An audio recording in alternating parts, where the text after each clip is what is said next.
안녕하세요 여러분. 듣기만 해도 올라가는 경제상식 시간입니다.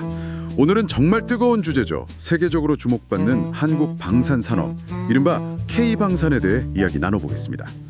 수출 실적이 엄청나다고 하는데 도대체 K방산이 어떻게 이렇게 빠르게 성장하고 있는지 그 핵심 동력과 현황을 좀 파헤쳐보죠.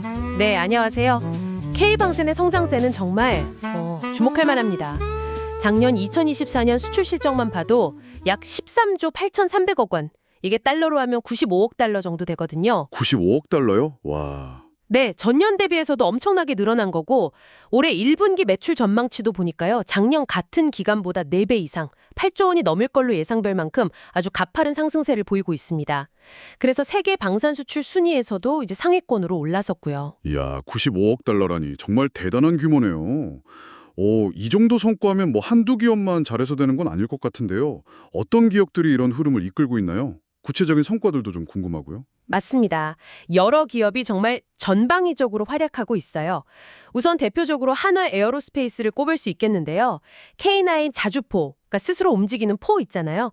그거랑 K10 탄약 보급 차량, 그리고 천무, 다연장 로켓 시스템, 이게 주력입니다. 아, K9 자주포. 뉴스에서 많이 봤어요. 네, 최근에 루마니아하고 약 1조 원 규모로 K9 자주포랑 K10 차량 공급 계약을 맺은 게 아주 대표적인 성과죠. 그리고 폴란드하고는 미사일 같이 만들려고 합작회사 설립도 이제 추진하고 있고요. 그렇군요. 하나가 포랑 로켓 쪽이군요. 그럼 항공 쪽은요? 항공 분야에서는 역시 한국항공우주산업 KAI가 있습니다. FA-50 경공격기, 이게 훈련도 되고 실제 작전 투입도 가능한 다목적 항공기인데요. 이걸 폴란드에 48대, 말레이시아에 18대 수출하는 성과를 거뒀습니다. 와, 폴란드랑 말레이시아. 꽤 많이 팔았네요. 그렇죠. 그리고 지금 한창 개발 중인 KF-21 차세대 전투기, 이것도 이제 큰 기대를 받고 있고요. KF-21 보라매. 네네. 그리고 미사일 방어 시스템 분야, 이쪽에서는 LIG 넥스1의 활약이 아주 눈부십니다. 중거리 지대공 미사일 시스템인 천궁2, KMSM이라고 하죠.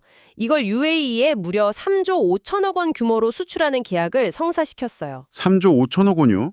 정말 엄청난 계약이었네요. 네, 마지막으로 이제 땅 위에서 쓰는 무기들, 지상 무기 체계에서는 현대 로템입니다.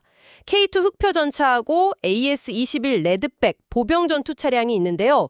폴란드에 K2 전차를 수출했고 호주와는 레드백 보병 전투 차량을 현지에서 생산하고 공급하는 계약을 맺었습니다. 들어보니까 정말 육군, 공군 가릴 것 없이 다양한 분야에서 성과를 내고 있군요.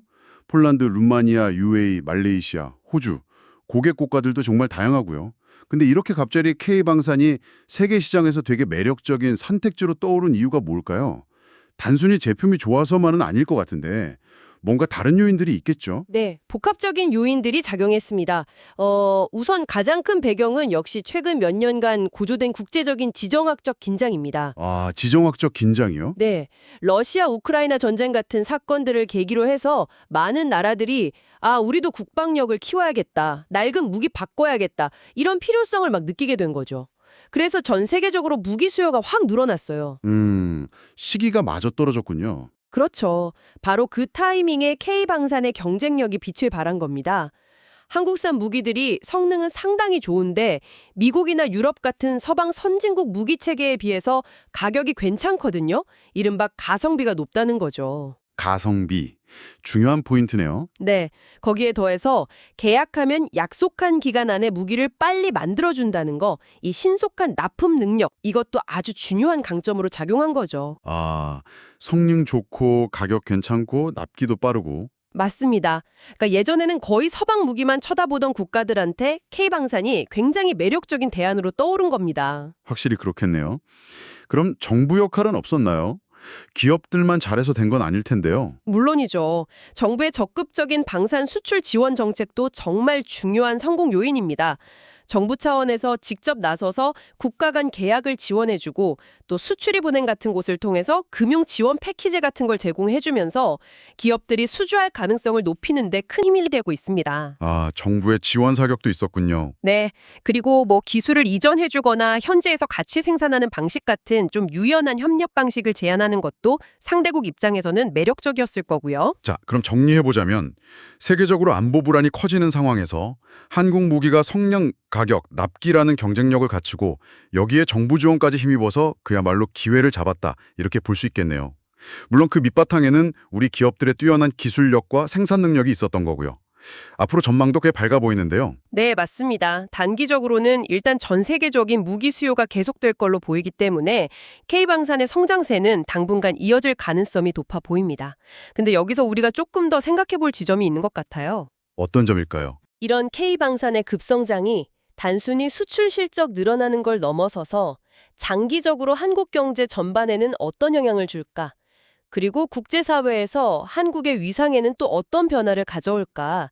이런 점들이죠.